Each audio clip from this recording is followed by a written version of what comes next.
It's time for Operation Freedom with your host, Dr. Dave Janda, on Southeast Michigan's conservative powerhouse, WAAM Talk 1600. Bottom line, folks, every week in our operating room, including this week, we dissect current events that are impacting you, your family, your business, our community, and our country. And we bring to our operating room information and guests the bought-off lamestream fake media either ignores because it doesn't fit into their preconceived, politically correct, bought-off agenda, or because, folks, they're petrified. They're petrified what might happen if they actually tell you what you need to know. This show is about your freedom, your political, your economic, your financial, and your health care freedom. We are here every Sunday for you from 2 to 5 Eastern. Also available 24/7 at the following locations. Our YouTube and Rumble channels, yes, still standing. Yeah, under censorship, which is why we have DaveJanda.com, both the free, the public side, where we upload information on a regular basis, but where the real meat of the matter is on the subscription side. $9 a month, biggest bang for the buck, priceless information that you can use to help yourself and your family and every person you know and love. We go into great depth on that subscription side, depth I cannot go on in any public platform. And I can tell you, and if you just speak to anyone who subscribes to our platform, their lives are much less confusing to them because they know what's really happening behind the scenes. We hope you become part of our freedom family. It is my honor to bring with us today our first guest, TraderStef. TraderStef had a career spanning 14 years within the New York City investment banking industry. She acquired a diverse skill set in human resourcing, technology and communication, training, education, development, business analysis, and global risk. She began investing in precious metals in 1999 while following market trends post the dot-com bubble in 9/11. Steph then left the belly of the beast of the banking industry in 2009 after 5 years in global risk management at Citigroup. She developed and currently hosts a precious web hour on gold and silver and the mining equities. She has a phenomenal website I encourage you to go to, TraderStef, S-T-E-F, TraderStef.com. It is my honor to bring back my friend, TraderStef. Steph, welcome back to the Operation Freedom platform.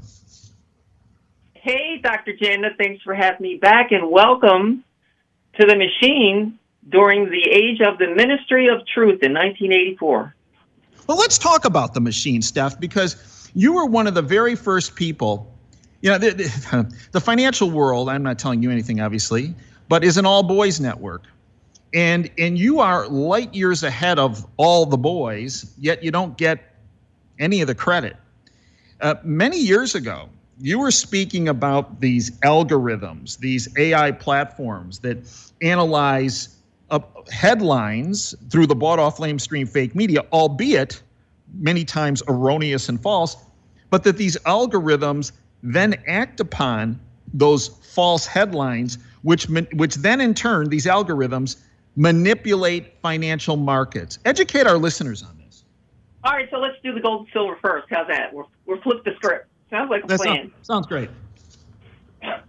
So I encourage your listeners, if they hadn't already done so, to go back to my June 20th interview with Dr. Janda, and it's on my YouTube channel, and it's also within the articles. There's two versions, one with the interview and one that's just got all the data on it. And that's called Price Derangement Syndrome Deja Vu, Gold and Silver Technical Analysis. That will explain a lot of details so that we don't have to go over them and save time. But it's exactly what it says. It's like a deja vu, and this happens constantly. But I also want to mention that we also talked about the Basel 2 or 3 clickbait story that we're circulating. And I said that there wouldn't be an impact on the price come June because it really wasn't. It already happened 10 years ago. That's why the banks were buying so much gold, right? So, look, I hope my listeners, or your listeners rather, heard my repeated calls and the emphasis I made twice during that previous interview was to be careful in the paper market. You know, and wait for $29-30 in silver and 1980 in gold to be taken out with conviction before you put any major paper capital at risk. And to be cautious until there's a substantial reversal up there. You know, don't be a bottom or a top picker. But scalping positions is always a prudent strategy, no matter what, for the seasoned trader that's doing the paper game. On the other hand, you know, what can be advantageous right now for stackers of physical is this continued supply chain disruption, and the heavy physical demand continues to cause intermittent sellouts of inventory and shortages across the board. So especially for the retail level buying that is now subject to high premiums, and it's putting prices well above the futures and the spot price per ounce sandbox and the automated playpen. But, you know, it's just a recommendation, nothing specific, but numismatic coin choices that are like special releases, say maybe for this year or very recent, that have a very low mintage, meaning they didn't stamp out many of them, are excellent buys, despite the premiums, because any inflation related to the price and increase in value, because it is numismatic, occurs over time, if you can get your hands on them before they sell out. Also, we talked about seasonality. You know, despite that the price hasn't really got a big run this summer, right on the seasonality chart, it says that in the first week of August, there's a pullback, no matter where the price is. So it's kind of weird, but that actually happened.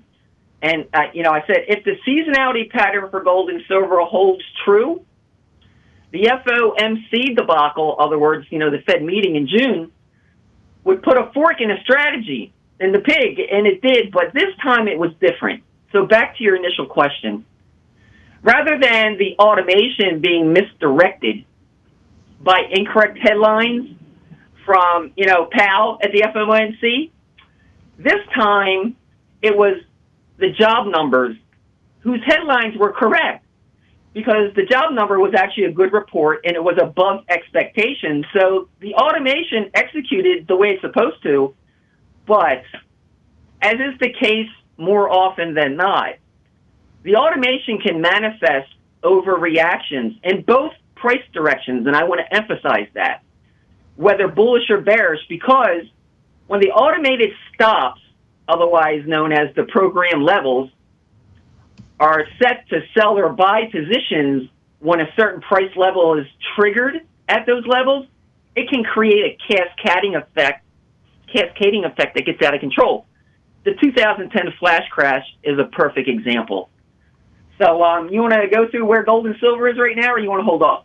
No, let's hit that, and then let's go on to a topic that you've also been front and center on and ahead of the curve, that being the freedom stripping virus. So to educate our listeners, because many people, every time they hear you on our show, want to know, okay, she's the best at, Steph is the best at this. Where does she see gold and silver going in the near term?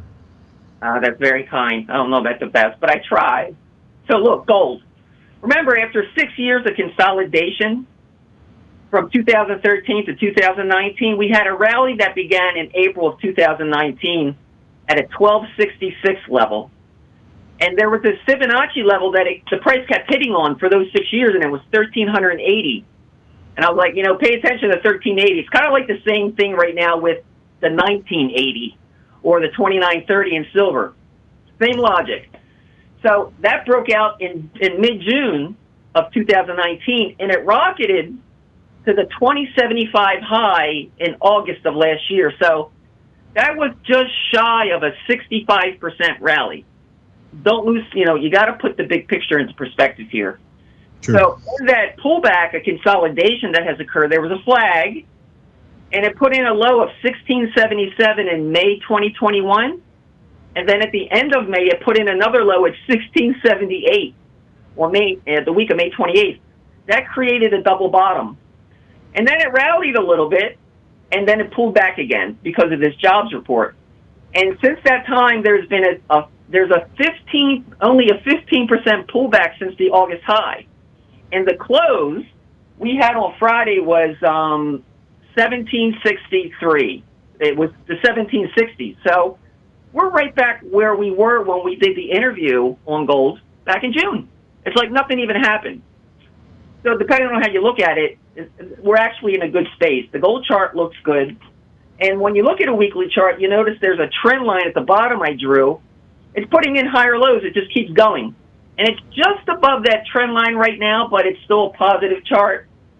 And instead of being a flag, because of that rally we had up until June of this year, from late March, early April, it's now a descending, broadening wedge, which is also bullish. So, we're going to see what happens.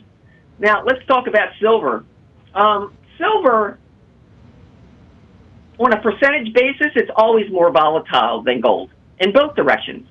Mm-hmm. So, as over 50% of the silver demand in the market is actually related to industrial demand and not investment demand, it can be moved around, for instance, because of what happened during the pandemic and supply chain things and the increase in, say, solar panels. People need silver for more things, but then world events can kind of, create an issue with the supply getting where it needs to be.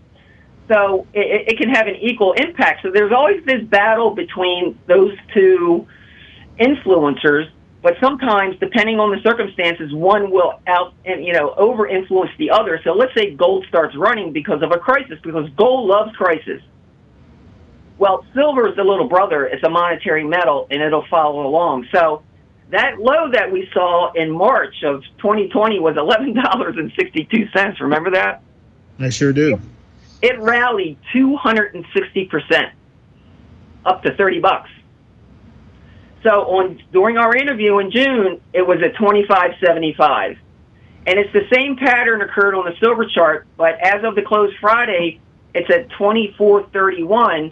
Overall, it's an 18% pullback from the August high. We're not even at 20% on either the gold or silver price that would say bear market, But, you can't ignore the fundamentals and you can't ignore the technicals. They both matter, and the automation makes everything a little crazy. So the close on Friday is $1.45 lower than it was in June during our interview. It closed at $24.31. But on that chart, the ascending triangle since August is still intact. We're still putting in higher lows. And the longer consolidation takes place, without major technical violations in either direction, it creates the potential for a larger move than would have happened if a longer consolidation didn't take place. So that's where gold and silver is. To wrap that up, caution in the paper markets, scalping always, buying silver. If you want to pick up some numismatics that are going to be worth a lot more in the near future, and there's less of it available and it's hard to get your hands on, I would recommend that. Folks, we're speaking with TraderStef, STEF, TraderStef.com. Steph, let's turn to another issue you've been front and center on, and that is the freedom stripping virus. I want to take you back to 2009. Rahm Emanuel at the time was Obama's, the guy who just had the party, the as best I can determine, 475-person party for his 60th birthday with 200 staff on his $13 million estate on the ocean. By the way, I thought all those estates were supposed to go underwater because of global warming, and I think it encompasses 30 acres. They had a party last night for his 60th birthday with no mask, no vaccination status, no social distancing. There were some entertainers there reported pictures of them smoking dope at this party. So at the time I bring this up, 2009 now, Rahm Emanuel was his chief of staff. And I can't think of a more fitting quote that we're going to play right here. It's quick, 15 seconds. I can't think of a more fitting quote, especially with what we're dealing now with the freedom stripping virus. Derek, hit Rahm Emanuel's clip. You never want a serious crisis to go to waste. And what I mean by that, it's an opportunity to do things that you think you could not do before. Oh, isn't that special? Okay, so here's our crisis du jour, this being the freedom-stripping virus. Let's look at this from an economic standpoint, Steph. This eviction moratorium extension that the CDC has authored, that the Supreme Court recently ruled unconstitutional, that the CDC has now thumbed their nose at the Supreme Court, now, lest we know who's really in charge here, and now they've extended this eviction moratorium extension. Educate our listeners on this. Oh, this is going to be fun. So the article is going to be posted at my website tomorrow at TraderStef.com, and it's called The Eviction Moratorium Extension from Biden Sanitarium. Classic. And then you also might want to take a look at the part two in a very long series, but it's like a sub-series after what we've been through, 18 months, I think, now. But it's called The Great Pivot, the disregard of informed consent and echoes of Nuremberg Part 2. Definitely go review that. So with the eviction moratorium extension, the first thing that's most important to say is that there's this thing in the Constitution, it's called the Supremacy Clause. And it makes it very clear that the Constitution trumps, pun intended, any subsequent congressional law or legislation.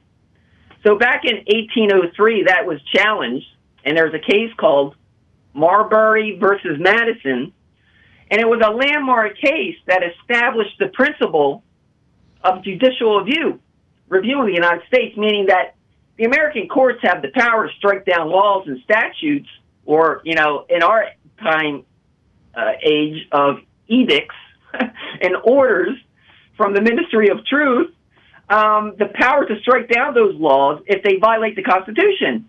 So the most famous quote from that discussion and that ruling is, quote, that a law repugnant to the Constitution is void and that courts, as well as other departments, are bound by that instrument, unquote. So here we get this moratorium extension. You actually have to go read it, but 3 days after the CDC issued it, because it was allowed to lapse, by the way, Joe Biden and Kamala's dysfunctional office in crisis and the administration's bureaucracy and the socialist cohorts littering Capitol Hill blatantly defied a Supreme Court ruling about that and conspired the issuance of an illegal extension for 60 days. But, unbeknownst to a lot of folks, the diaspora-induced housing boom has entered its twilight phase because home sales recently plunged back to their pandemic low. But we're not going to go there today. That's a whole other story. But, the penalties for landlords violating this edict can range from $100,000 and a year in jail if the eviction doesn't result in death, or up to $250,000 and a year in jail if the evicted person dies. I mean, look, what's likely the beginning of countless legal challenges? One has already surfaced in the Washington, D.C. District Court. But, look, it was clearly unconstitutional. It reeks of indirect confiscation of property. And Cool Hand Luke, remember that movie? The failure to communicate here. But the striking thing for me was when I read the text, it says the vaccines are currently authorized by the FDA for emergency use. Well, note that emergency use authorization status was kind of skimmed over and not emphasized, and it wasn't clearly defined. And they said that the vaccines are safe and effective. No. And that narrative is no longer a sound conclusion and underscores the astonishing hubris when considering the inhumane lack of informed consent for alternative treatments, what the enormous level of serious adverse reactions and deaths are in the U.S. alone, and the medical authorities and, the local clot shot location are not communicating basics to a majority of people if you simply inquire with your circle of friends and what they were told. So I'll just give two more things and then, this is it. But the majority, there's been some changes in how they're calculating the data at the CDC as well as Israel. But I'm going to point out Israel's data because they were kind of more upfront before they kind of changed what they were telling everybody. But like 85 to 90% of the hospitalized are fully vaccinated, and 95% of the severe patients are vaccinated. So mathematically, if the vaccines are 90% risk reduction, what they say, and you have 90% vaccination rate like they do in Israel, the rate should be 47%. I hope all that makes sense, but I'm quoting from Dr. Robert Malone, and he's the guy that invented the mRNA platform that created these vaccines. And lastly, he had mentioned in a big interview last week that went viral and was another one of them crap hit the fan moments. On top of the antibody-dependent enhancement, meaning it's not more deadly, but it transmits to more people, and it's the vaccinated that are actually creating the mutants, not the unvaccinated who are being ostracized and segregated like we're back in the 1960s. But he said, quote, now the government that's been promoting this noble lie strategy where the vaccines are perfect, they have no adverse events, they can get us to herd immunity, all of that has been known to be false. Now they got to confront the fact that they've been caught in a lie, unquote. And that, as you stated, was Dr. Robert Malone, the individual who founded and invented the platform for the mRNA-based vaccinations. Right, and their blatant disregard of the SCOTUS ruling, and on top of everything that's in there, of the things about the virus that I just pointed out, then you wonder, well, why? How could they possibly do this? Because you got people in office like Maxine Waters that puts out a Twitter and she says, I don't buy that the CDC can't extend the eviction moratorium, something that's already been done in the past. Who's going to stop them? Who's going to penalize them? There's no official ruling saying that they cannot extend it. I mean, really, it's like, what alternate reality are they living in? I'd say she's living in a totalitarian Marxist world. It's stunning. Steph, in our last minute, folks need to follow you on a daily basis because your analytical skills are beyond off the charts fantastic. You put people far, far ahead of the curve. How can they follow you on a daily basis? TraderStef.com, and that's spelled with an F at the end, not a PH. And my Twitter feed's the same handle. Steph, you got a lot of grief when you were speaking about Algos years ago and how they were manipulating the markets. You've been found to be 100% on target. You also were getting a tremendous amount of grief when you were raising the flag about what was happening with this freedom-stripping virus. I'd like to thank you for your courage, your dedication, and your sacrifice to bring the truth to anyone and everyone willing to listen and open their eyes and ears. Folks, you're listening to Operation Freedom. I'm Dr. Dave Janda, broadcasting from our ancillary bunker, linked to our main freedom bunker in the People's Republic of Ann Arbor, which is truly behind enemy lines.